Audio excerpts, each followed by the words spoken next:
خب ما اینجا سایبرپانک نینتندو سویچ 2 الان داریم. خب یه مقایسه کوچیکی برای با استیم دک کنم و یه نگاهی به این پورت بکنیم. البته من یه توضیحاتی میدم قبل از اینکه بازی رو شروع بکنم، چون در همزمان بازی کردم و صحبت کردن یکم سخته، هنوز عادت ندارم. پس اجازه بدید من حالا برای این کانال دارم سعی میکنم محتوا به خوبی براتون درست کنم و حالا قلقش باید بیاد دستم کاملا. ولی حالا یه توضیح کوچیکی بدم. این پورتی خود سایبرپانک خود CD پراجکت انجام داده. بعد در نظر بگیرید این تخصصی برای چیپ انویدیا با هاردور نینتندو این اپتیمایز شده و پورتی که در حال حاضر داریم به نظر من یکی از پورت‌های خیلی خفن این بازی هستش. یعنی بازی روی این تصویر تقریبا 8 اینچ به نظر من کیفیتش فوق‌العاده است. البته این 30 فریم هست، یه آپشن پرفورمنس داره که فکر کنم 40 فریم میشه، کیفیت میاد پایین‌تر، ولی من دارم رو کوالیتی بازی میکنم. 30 فریم هستش. ولی من یه چیزی متوجه شدم تو بازیایی که رو هندهل میشه 30 فریم زیاد اذیت هم نمیکنه، مخصوصا رو تصویرهای LCD. این تصویر نینتندو سویچ LCD هست، اولد کار نمیکنه، ولی تصویر فوق العاده عالی هستش از این دستگاه. حالا ما یکم بازی میکنیم، من براتون بازی میکنم، سعی میکنم حالا توش هم یه کوچولو توضیحاتی بدم، ولی اگر سکوت کردم تو این بازی سعی کنم حواسم باشه.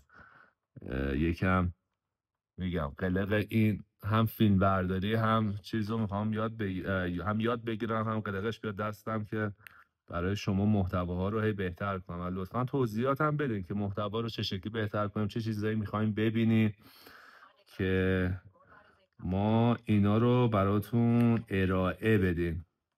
خب من این مرحله رو خیلی دوست دارم، چون یکی از مرحله‌هایی هستش که دمو کردن اول خود CD پراجکت برای این بازی و فوق‌العاده مرحله باحالی هستش. حالا من والوم اینو بالا میبرم که ببینیم با صدای بلند چه شکلی هستش. حتی الان تفنگم زیاد قوی نیست، یک کلت معمولی دارم، ولی تفنگای خیلی باحالی تو این بازی میاد. حالا اگر اطلاعات زیادی درباره سایبرپانک نداریم، میدونی الان دارم بازی خیلی بد میکنم چون یکم سخته، ولی یکم توضیح هم بدیم، هم بازی کردنش یکم سخته. نبید نه. حالا من قسمت های دیگه بازی هم لود میکنم براتون که کیفیت بازی رو ببینید.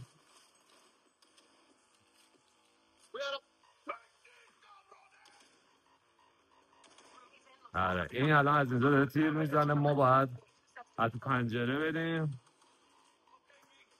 پنجره هم میخواد هک کنه، هکرمون. بیا باز میشه. دادا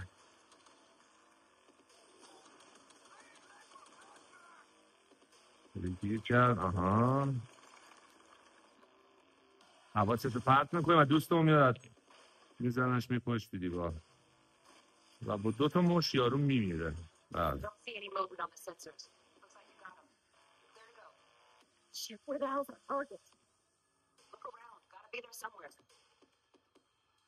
همینطور میبینی کیفیت این بازی خیلی تیزه.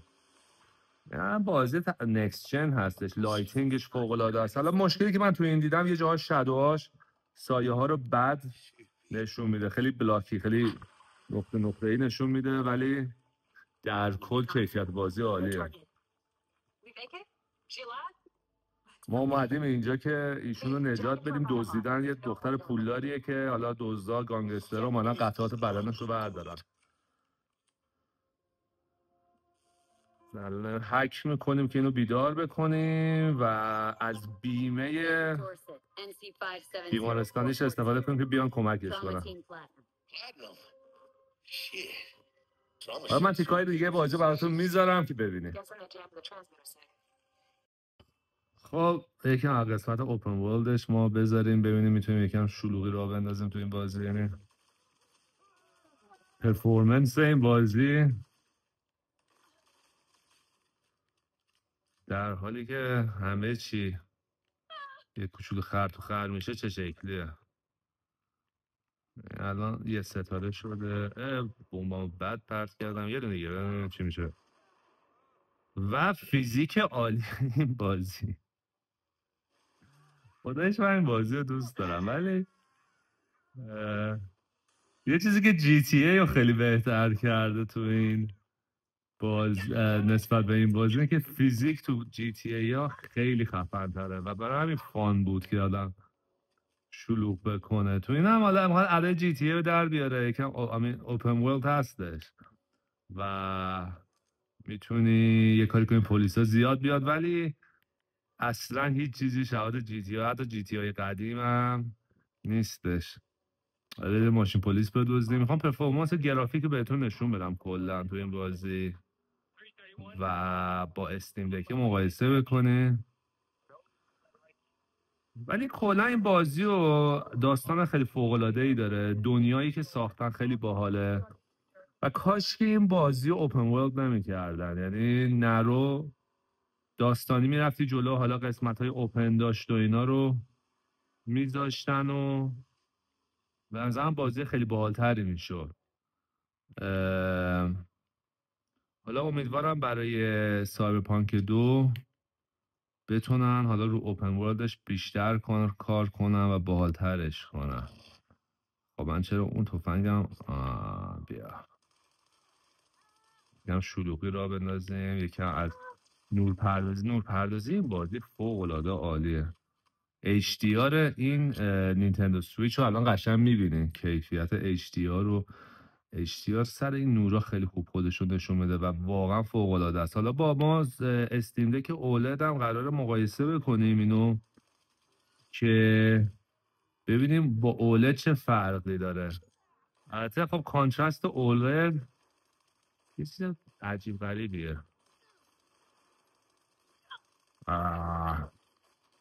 بعد دارم بازی میکنم ولی خب میگم تو فیلم برداری خیلی سخته.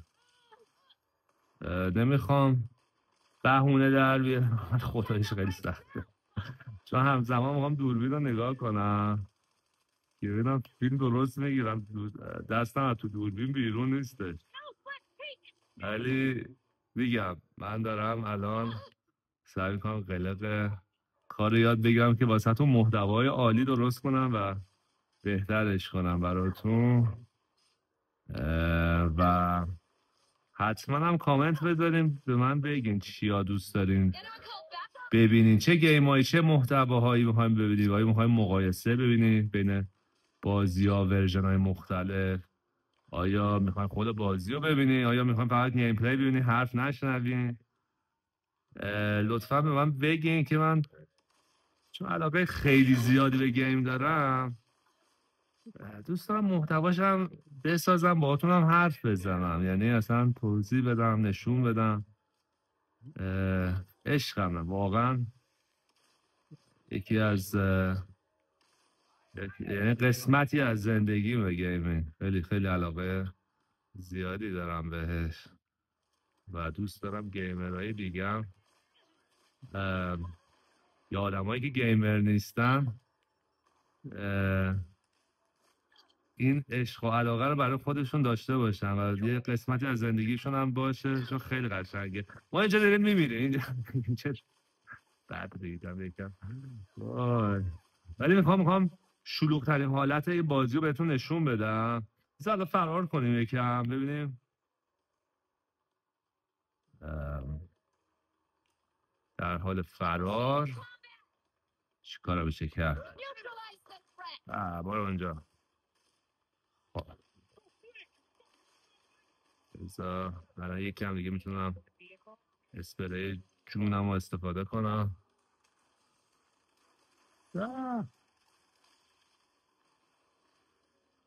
ولی خیلی ورژن باحالی هستش این ورژن سایبرپانک رو سویچ. یعنی اگه علاقه ای داری یا هنوز بازی هم نکردین ولی دوست دارین ببینین چه نوع بازی هستش، همیشه دلتون می‌خواست بازی کنین، به نظر من این ورژن سایبرپانک فوق‌العاده عالیه، فوق‌العاده عالیه. حتی آلتیمتش رو پی سی اصلا تو یه لول دیگه است، به خاطر ری تریسینگ و پاث تریسینگ و فریم جنریشن و از این داستانا. اگه کارت گرافیک قوی داشته باشین میتونین خیلی یه بازی فوق‌العاده گرافیک بالایی هستش. بازی داستانیه ولی قسمت‌های اوپن ورلدی داره. به نظرم بهترین تیک‌های بازی قسمت‌های داستانیشه که یه قسمت‌ها رو خیلی ست میرین. من بازم نشون بهتون میدم و رو 40 فریم هم میخوام رو پرفورمنسش ببینیم چه شکلی هستش. خب ما الان استیم دک رو داریم نسبت به سویچ 2. عدد مقایسه خیلی عالی هم هست. اندازه ها رو الان میبینین تصویر چه شکلیه. بذار من همون تصویر رو بیاریم و شما با ببینین قشنگ واضح معلومه استیم دک بهتره.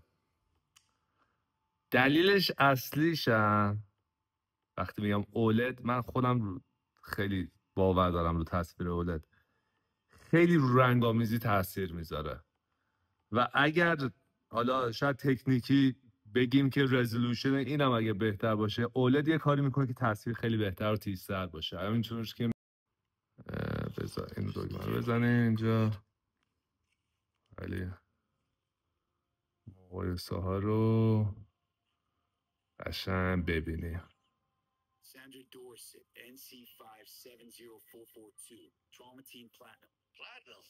ولی خیلی باحاله. الان دارم نگاه میکنم دیتیل های ریز دیتیل های ریز داشته. مثلا قطر آبا رو این معلوم تره تا رو استیم دکه.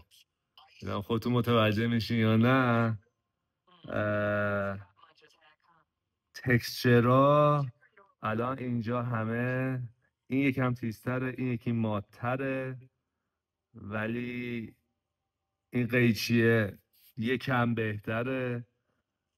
خیلی جالبه، میکس باحالیه. یعنی الان تکسچر کوالیتی یخها بر فرض مثال بگیم تقریبا یکی هستش. اولده خب تصویر رو بهتر میکنه، کاری نداریم، ولی قطر آبا رو این معلوم تره.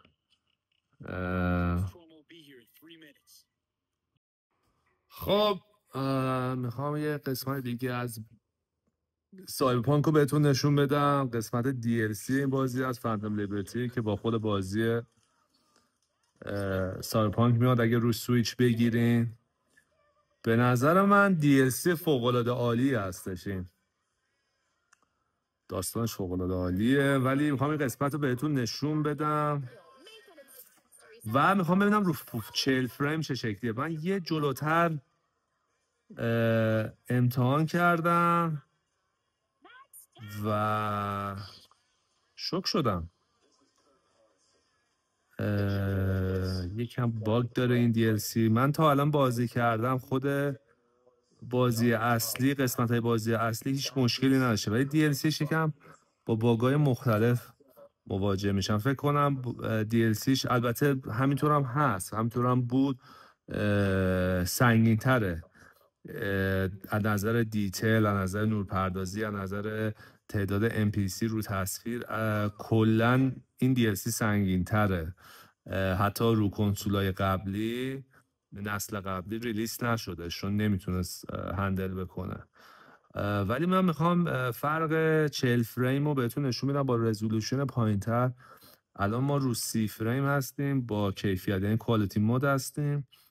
الان ببینیم روی این پرفورمنس در جا، حالا نمیدونم رو تصویر رو دوربین معلوم میشه براتون یا نه، ولی خودم الان نگاه میکنم لایتینگش بدتر شده، ولی خب فریم بهتر میشه. رزولوشن هم پایین تر اومده. این قسمت زیاد معلوم نیست، ولی قسمت بعدی ما بریم جلو قشنگ معلوم میشه. اینم بنده خدا رو زدن، نمیم چرا، بدبخت بیچاره. خب تبلیغات خیلی باحالی داره اینجا. و این قسمت داستانی، حالا این خانم میخواد خیلی صحبت کنه ولی میخوام یه تیکر رو بهتون نشون بدم. خیلی رزولوشن پایینه، خیلی دوندونه، خیلی بلریه، یعنی واضح اصلا نیست تصویر، ولی فریم روونتره. حالا دیجیتال فاندری کانالی هستش که حتما دنبال بکنید، خیلی دقیق تر این تفاوت فریم ها رو بهتون نشون میده. هنوز ویدیویی نزدم بیرون وگرنه من اون اطلاعات رو به شما میدادم، ولی چشمی ببینم خودم متوجه میشم. ولی رو تصویرهای کوچیک خودم به شخصه فریم 30 فریم و 60 فریم تفاوتش منو اذیت نمیکنه. البته بستگی به بازی هم داره، ولی در کل یکی رو LCD و یکی رو تصویرهای کوچیک فریم پایین اونقدر حال به همزن نیستش. اگر روش تصویر بزرگتر تلویزیونی بازی بکنی، مخصوصا اولد باشه، برای من الان غیر ممکنه بازی کنم. یعنی واقعا خیلی اذیت، نمیدونم اذیت هم میکنه، ولی وقتی بغل هم میذاری تفاوت رو میبینی متوجه میشی. مثلا بازی اکشنی، مثلا بازی که دوربین خیلی میچرخه، 30 فریم و 60 فریم خیلی تاثیر میذاره. الان میگین 10 فریم رو بازی چه تاثیری داره؟ اینو نگاه کنید، تاثیر داره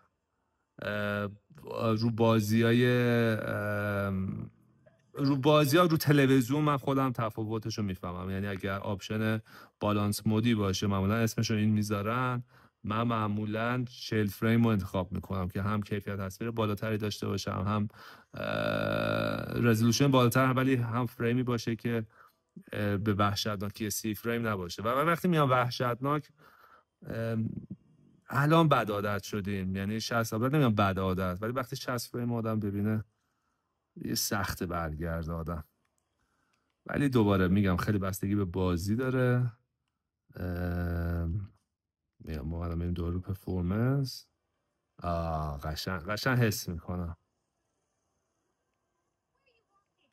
قشنگ حس میشه.